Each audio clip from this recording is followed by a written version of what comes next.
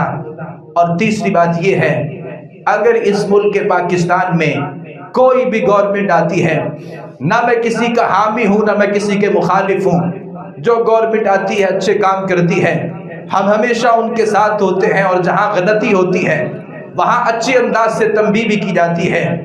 کبھی بھی کوئی قانون لاگو نہیں ہوتا اور وہ کامیاب نہیں ہو سکتا جب تک جو بڑا طبقہ ہوتا ہے، امراء کا جو طبقہ ہوتا ہے، جب تک وہ اس کے اوپر عمل نہیں پیرا ہو جاتے۔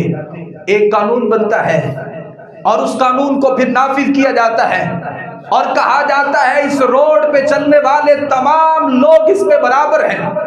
اگر اس میں بڑا آدمی آ جاتا ہے اور محض اسے اس لیے استثناء مل رہا ہے کہ وہ ایم پی اے ہے، یا اس لیے استثناء مل رہا ہے کہ وہ ایم ایل اے ہے، یا اس لیے اس کو مستثنیٰ قرار دیا جا رہا ہے کہ یہ کسی بڑے منصب پر فائز ہے، اللہ کے نبی صلی اللہ علیہ وسلم نے خطبہ حجۃ الوداع کے موقع پر آپ نے خطبہ دیا تھا اور آپ نے گفتگو کی تھی، واز کیا تھا، صحابہ کرام موجود تھے۔ اللہ کے نبی صلی اللہ علیہ وسلم نے پھر کچھ قانون وضع کیے، اور ان وضع کردہ قوانین میں اللہ کے نبی نے سود کو حرام قرار دیا اور کہا کہ سب سے پہلا جو سود ہمارے خاندان کا ہے، سب سے پہلے میں اس کو معاف کرتا ہوں۔ آج کے بعد کوئی آدمی کسی کے اوپر ظلم زیادتی نہیں کرے گا، اور اللہ کے نبی صلی اللہ علیہ وسلم نے کہا جو خون ہے، جو بدلے ہیں، جو قتل کرنے، جو قصاص کے معاملے ہیں، سب رائے گاہ ہیں، اور اللہ کے نبی صلی اللہ علیہ وسلم نے اپنے خاندان کے ایک مقتول کے قاتل کو سب سے پہلے کہا کہ میں اس کے خون کو معاف کرتا ہوں، آپ اگر بڑے ہیں تو قانون کے لیے سب سے پہلے اپنے آپ کو پیش کیجئے، جیسے اللہ کے رسول صلی اللہ علیہ وسلم نے پیش کیا تھا۔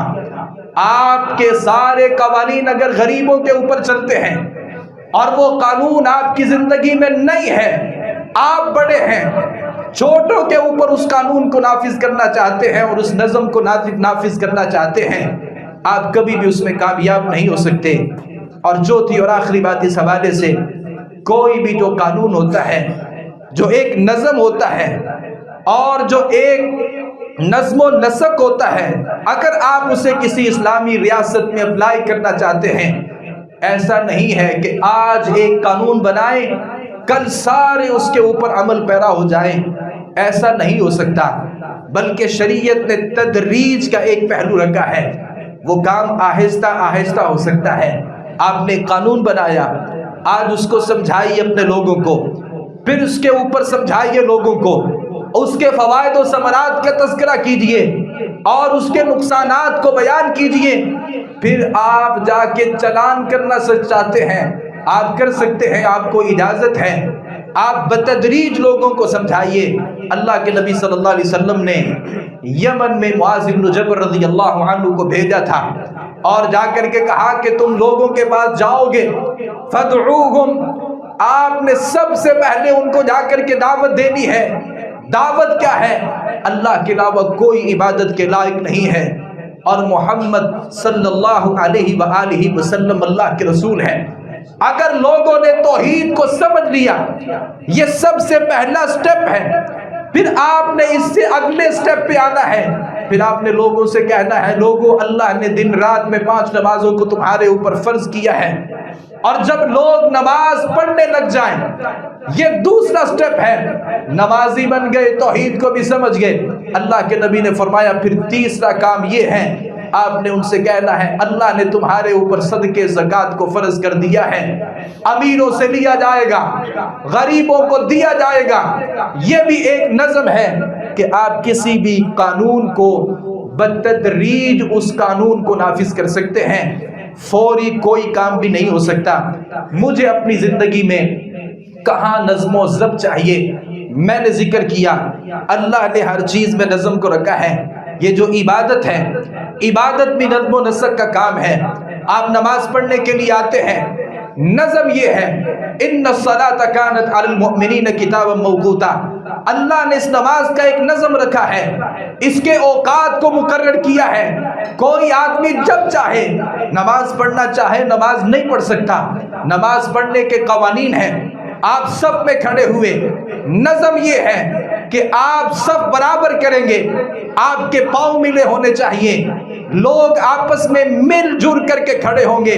نماز کا نظم یہ ہے، امام کھڑا ہے، آپ کھڑے ہیں، امام رکوع میں ہے، آپ رکوع میں ہیں، امام سجدے میں ہے، آپ سجدے میں ہیں، آپ امام سے آگے نہیں نکل سکتے۔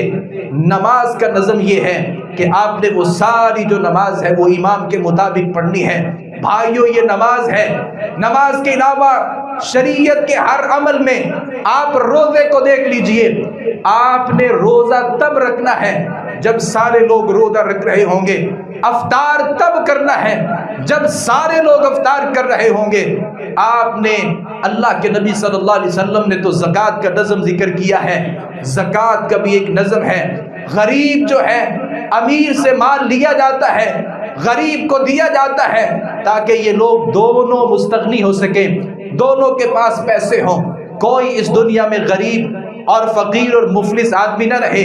اللہ نے حج میں نظم رکھا ہے، ساری کائنات کے لوگ وہاں پہ جمع ہوتے ہیں، جن کے رنگ مختلف ہوتے ہیں، ذات مختلف ہوتے ہیں، زبانیں مختلف ہوتی ہیں، علاقے مختلف ہوتے ہیں، ایک امام کے پیچھے کھڑے ہوتے ہیں، ایک کعبہ کی طرف منہ کرتے ہیں، ایک اللہ کو راضی کرنے کے لیے وہ صفا اور مروہ کی سعی بھی کر رہے ہوتے ہیں، کعبۃ اللہ کا طواف بھی کر رہے ہوتے ہیں۔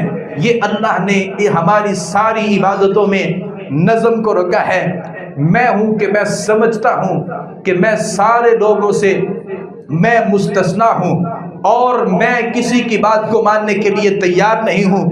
مجھے یہ لگتا ہے کہ میرا ایک دل ہے، ایک دماغ ہے، ایک مرضی ہے، میں اپنے مطابق زندگی گزاروں گا۔ بھائیو، آپ جب تک نظم میں نہیں آ جاتے، اور وہ نظم جو دین اسلام نے مقرر کیا ہے، تب تک آپ اس اکیلی بکری کی طرح ہوتے ہیں۔ اللہ کے نبی صلی اللہ علیہ وسلم نے ذکر کیا، وہ جو اکیلی بکری رہ جاتی ہے، جو ریوڑ کے ساتھ نہیں ہوتی، بھیڑیا اس کے اوپر پھر حملہ کر لیتا ہے۔ جو بکری ریوڑ کے ساتھ ہوتی ہے، محفوظ رہ جاتی ہے، اور وہ جو الگ تھلگ ہوتی ہے، آپ اگر الگ تھلگ ہو جائیں گے، آپ کچل دیے جائیں گے، مار دیے جائیں گے، شریعت سے، دین اسلام سے بہت الگ ہو جائیں گے۔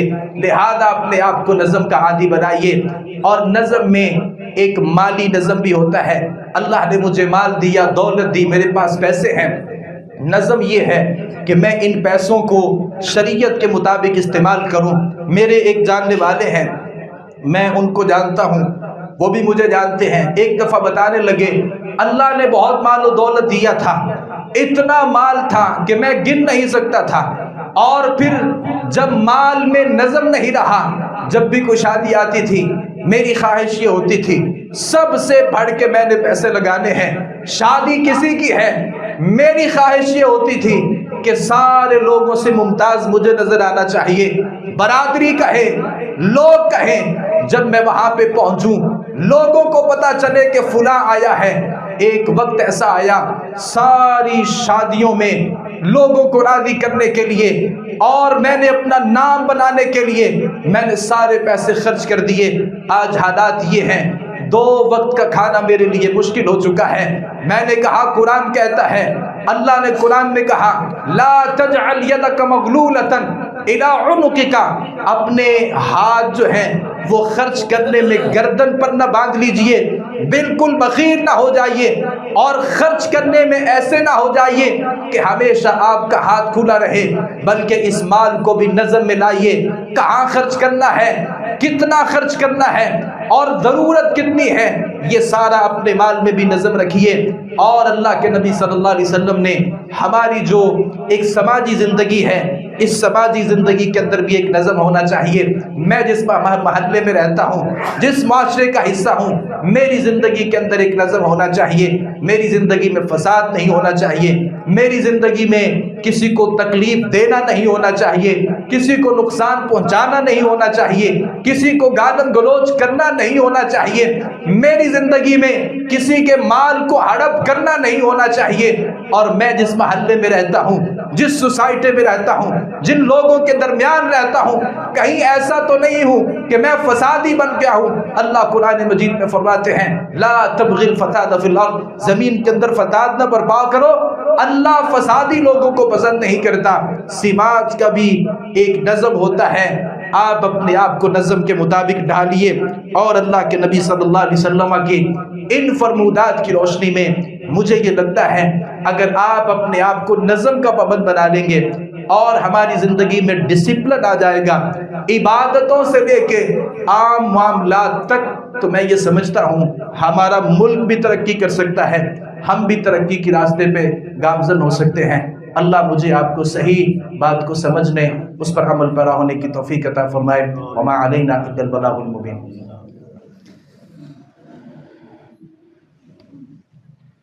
ان الحمد للہ نحمده ونستعینه ونستغفره ونعوذ بالله من شرور انفسنا ومن سیئات اعمالنا، من يهده الله فلا مضل له ومن يضلل فلا هادي له، واشهد ان لا اله الا الله وحده لا شريك له، واشهد ان محمدا عبده ورسوله۔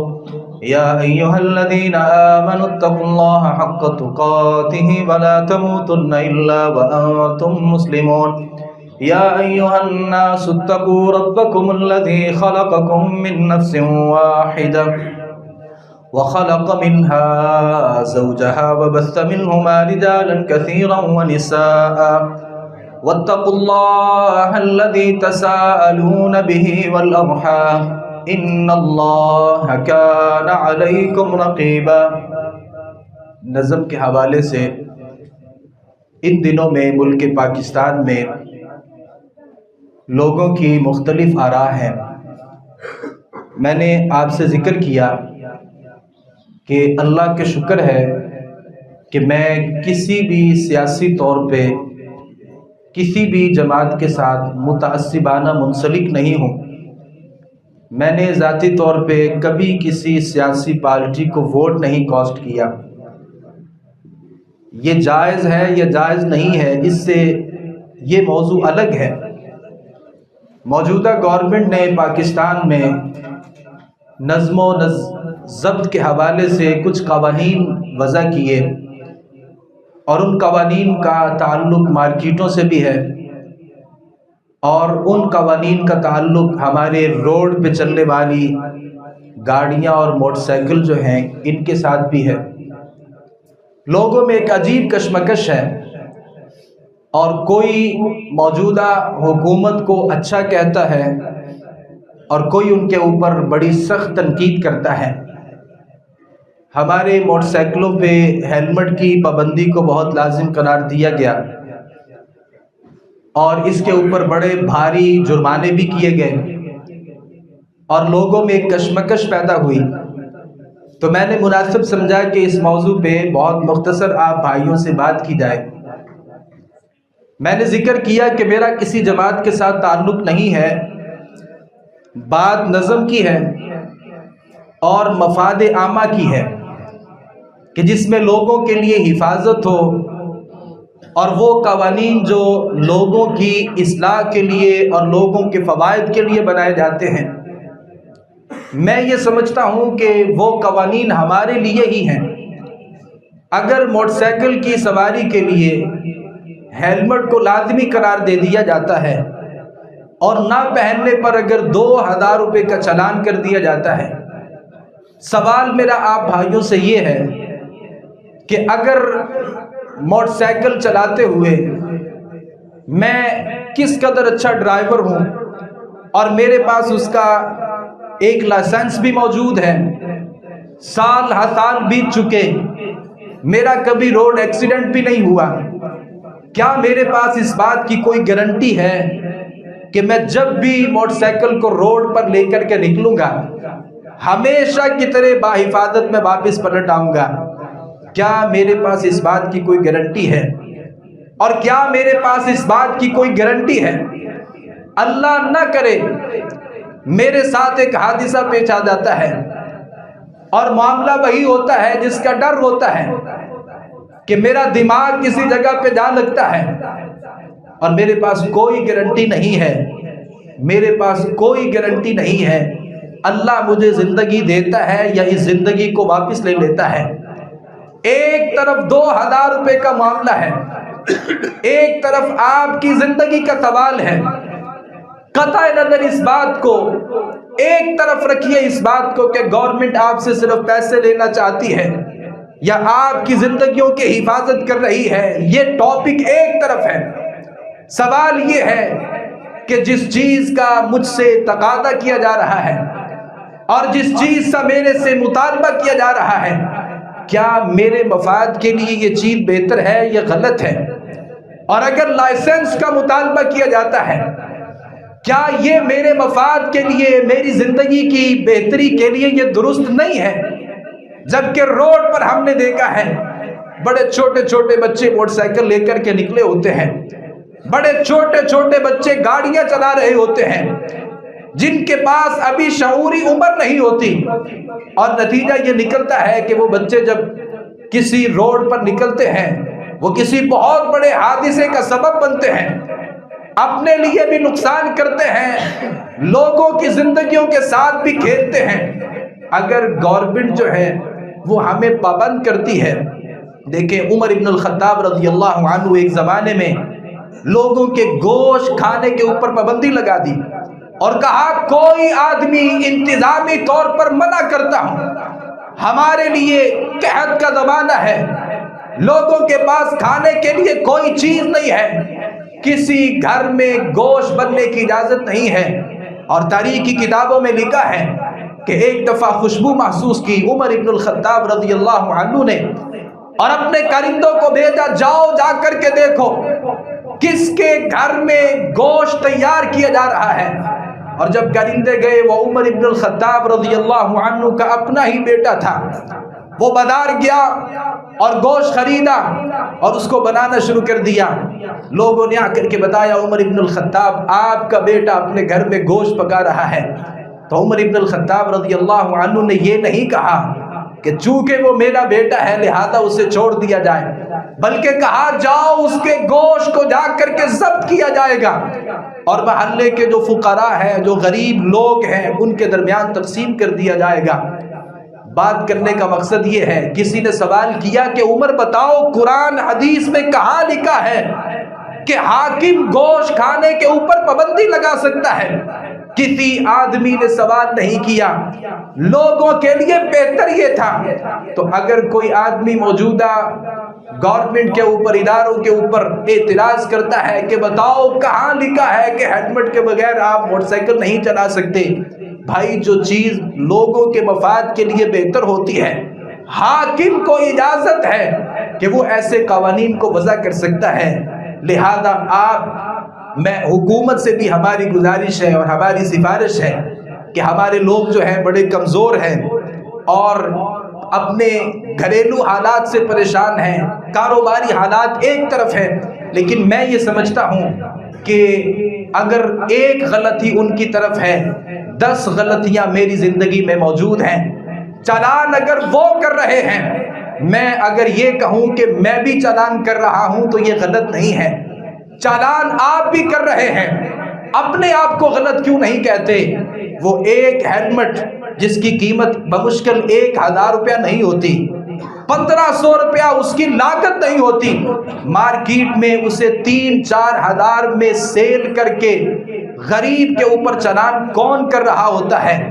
اور اگر اسی ہیلمٹ کو لے لیا جائے، کسی ماہر آدمی کے پاس لے جایا جائے، سوال کیا جائے کہ جس مقصد کے لیے اس ہیلمٹ کو پہنا جا رہا ہے، کہ اگر میں کسی جگہ پہ گر جاتا ہوں، کیا یہ اتنا قوت میں اور اتنی کوالٹی اس کی بہتر ہے کہ میرے دماغ کو، میرے سر کو بچا سکتا ہے؟ مجھے یہ لگتا ہے کہ وہ ہیلمٹ پاس بھی نہیں ہوگا، وہ ہیلمٹ پاس بھی نہیں ہوگا. اور جس کی لاگت 1000 روپیہ نہیں ہے، میں غریب آدمی کو وہ 4000 روپے کا، 5000 روپے کا جب فروخت کر رہا ہوتا ہوں تو میں ان کے اوپر چالان نہیں کر رہا. یہ ابھی کرونا کا زمانہ گزرا ہے، یہ ماسک 2-2.5 روپے جس کی قیمت ہے، 1 روپیہ بھی اس کی لاگت نہیں ہے، ایک 100 روپے کا مارکیٹ میں بکا، آپ نے خریدا، ہم نے خریدا، کہیں وہ 200 روپے کا بھی نہیں ملتا تھا. یہ چالان کون کر رہا تھا؟ مجھے لگتا ہے کہ یہ چالان میں کر رہا تھا.